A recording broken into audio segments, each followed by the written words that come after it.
Hello everyone, welcome back to this channel. आज हम बात करने वाले हैं कि इंटरकोर्स के बाद कितनी देर तक लेटे रहना चाहिए अगर आप कंसीव करना चाह रहे हो तो।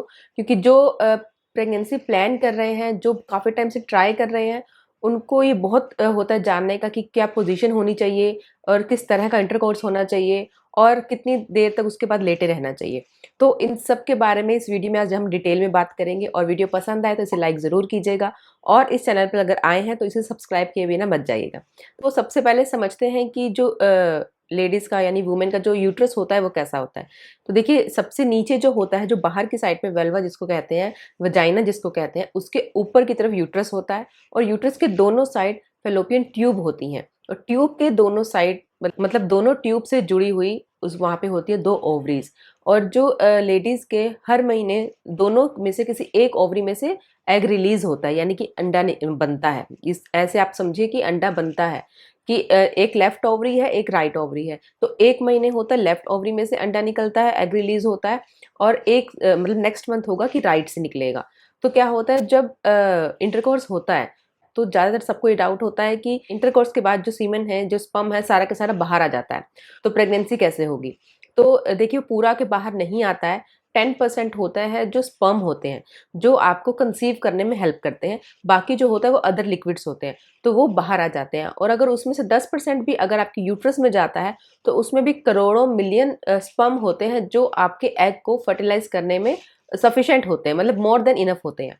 और करोड़ों मिलियन स्पर्म्स जो आपके यूट्रस में, आपके फेलोपियन ट्यूब में जाते हैं, उनमें से कुछ होते हैं जो फेलोपियन ट्यूब में जाकर के एग को फर्टिलाइज करने के लिए वहां रुकते हैं। और जब आपका एग रिलीज होता है तो उसमें से एक ही स्पर्म होता है जो एग को फर्टिलाइज करता है।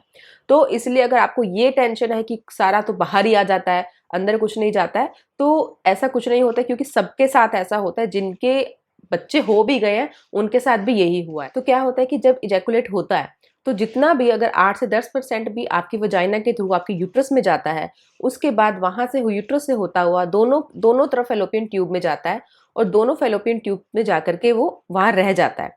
क्योंकि क्या होता है जब वुमेन का होगा कि एग रिलीज होगा, जब ओव्यूलेशन के टाइम पे एग निकलता है, तो जब एग रिलीज होता है उसकी जो लाइफ होती है वो होती है 12 से 24 घंटे। तो 12 से जो पहले 12 घंटे होते हैं ना, वो बहुत इंपॉर्टेंट होते हैं अगर आप कंसीव करना चाह रहे हो तो। तो इसलिए कहा जाता है कि जब आप कंसीव करना चाह रहे हो तो ओव्यूलेशन अपना टाइम देख करके उस टाइम पे आपको इंटरकोर्स करना चाहिए। तो उस टाइम पे आपके कंसीव करने के चांसेस हायर होते हैं, बहुत ज़्यादा होते हैं।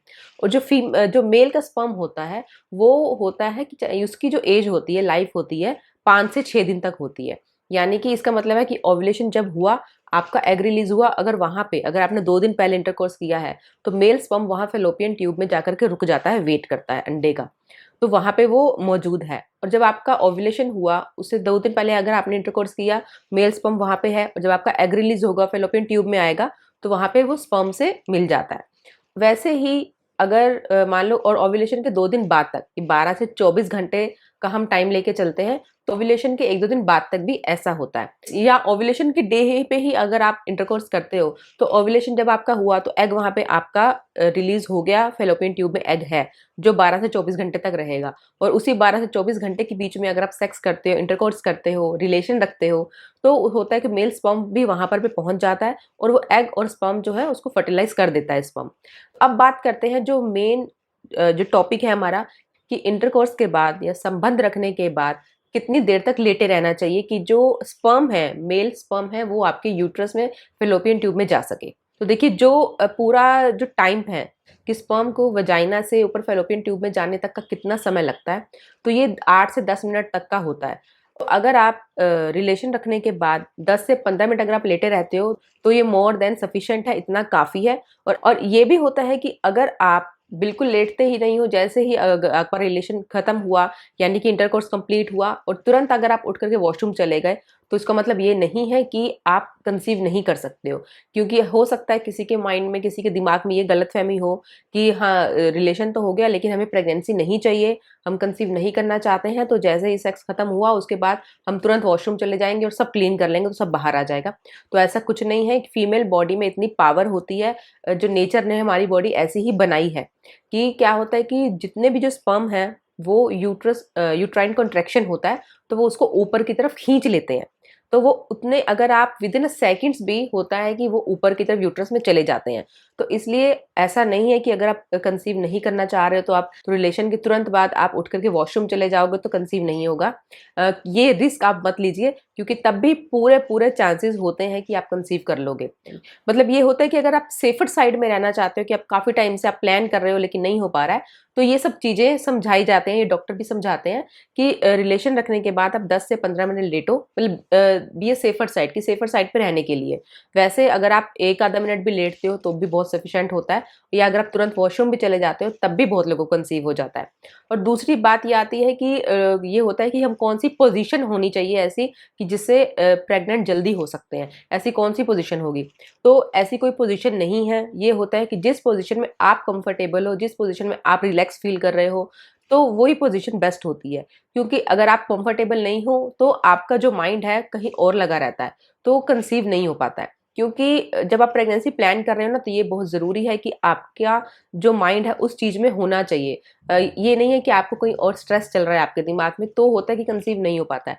क्योंकि हमारी बॉडी में वैसे ही हार्मोन रिलीज होते हैं। तो इसीलिए अगर आप प्रेगनेंसी प्लान कर रहे हो तो ये होता है कि अपने दिमाग में को आपको बिल्कुल स्ट्रेस नहीं लेना है, और जो पोजीशन आपके लिए कंफर्टेबल है, आपके पार्टनर के लिए कंफर्टेबल है, वही पोजीशन बेस्ट है आपके लिए। और नेक्स्ट आता है कि कई मतलब कपल्स को लगता है कि रिलेशन के बाद जो पैर है वो ऊपर करके लेटे रहना चाहिए, इससे क्या होगा कि जो स्पर्म है वो अंदर जाने में हेल्प होगी या जल्दी जाएगा। तो ऐसा भी कुछ नहीं है, क्योंकि अगर आप पैर ऊपर करके लेटे रहते हो रिलेशन के बाद, तो होता है कि आपका जो, यानी कि जो पेल्विस एरिया है, मान लीजिए आपकी वजाइना है, यूट्रस है, उसकी पोजीशन वैसी सीधी ही रहती है। आप, यानी कि ये आपका यूट्रस है, वजाइना है, और ये आपके पैर है, तो ये पैर आप ऊपर भी कर लिए हैं आपने, तो भी आपके जो पेल्विस यूट्रस की जो पोजीशन है वो सेम ही है, वो सीधी ही है। तो इससे आपके मतलब इसमें कोई फर्क नहीं आएगा कि अगर आप पैर ऊपर करके लेटे रहते हो तो जल्दी अंदर जाएगा स्पर्म, या आप जल्दी कंसीव करोगे, ऐसा भी कुछ नहीं है, उतना ही सेम टाइम लगता है। दूसरा ये होता है कि अगर आप प्रेगनेंसी ट्राई कर रहे हो, कंसीव करना चाह रहे हो, आपने सब कुछ करके देख लिया है, तो सबसे पहले तो आप अपना ओव्यूलेशन डे आप कैलकुलेट करो। ओव्यूलेशन के सिम्टम्स क्या क्या हैं, इसके लिए मैंने अपने चैनल पे एक और वीडियो अपलोड किया है, आप वो देख सकते हो, मैं आई बटन पे भी लिंक दे दूंगी। और ओव्यूलेशन के सिम्टम क्या है और ओव्यूलेशन कब होता है, यानी कि आपको अपनी साइकिल में से कौन सा डे ऐसा चुनना है कि जब आप ये गेस कर लो कि ओव्यूलेशन हो रहा है, इस पे भी मैंने अलग से वीडियो किया है। इन दोनों का लिंक मैं नीचे डिस्क्रिप्शन बॉक्स में भी दे दूंगी आपके लिए, कि आपको आसानी हो जाए समझने में, और ऊपर आई बटन पे भी दे दूंगी, उस पर क्लिक करके आप देख सकते हो। और जल्दी प्रेग्नेंट होने के लिए आपकी डाइट, आपका रूटीन, आपका लाइफस्टाइल, इन सब पे बहुत फर्क पड़ता है। उम्मीद है कि इस वीडियो से आपकी बहुत हेल्प हुई है। जो आप समझना चाह रहे थे, जो डाउट से आपने ये वीडियो पे क्लिक किया था, वो डाउट आपका क्लियर हुआ है। तो जल्दी से इस वीडियो को लाइक करके मुझे बता दीजिए कि इस वीडियो से आपकी थोड़ी हेल्प हुई है। और अगर आप कुछ और पूछना चाहते हैं तो हमें कमेंट बॉक्स में कमेंट करके ज़रूर बताइए। और इस चैनल को सब्सक्राइब ज़रूर कीजिए, ये सब्सक्रिप्शन आपके लिए बिल्कुल फ्री है। बहुत जल्दी मैं आप सबसे फिर से मिलूंगी, तब तक अपना ख्याल रखिए, खुश रहिए, बाय बाय।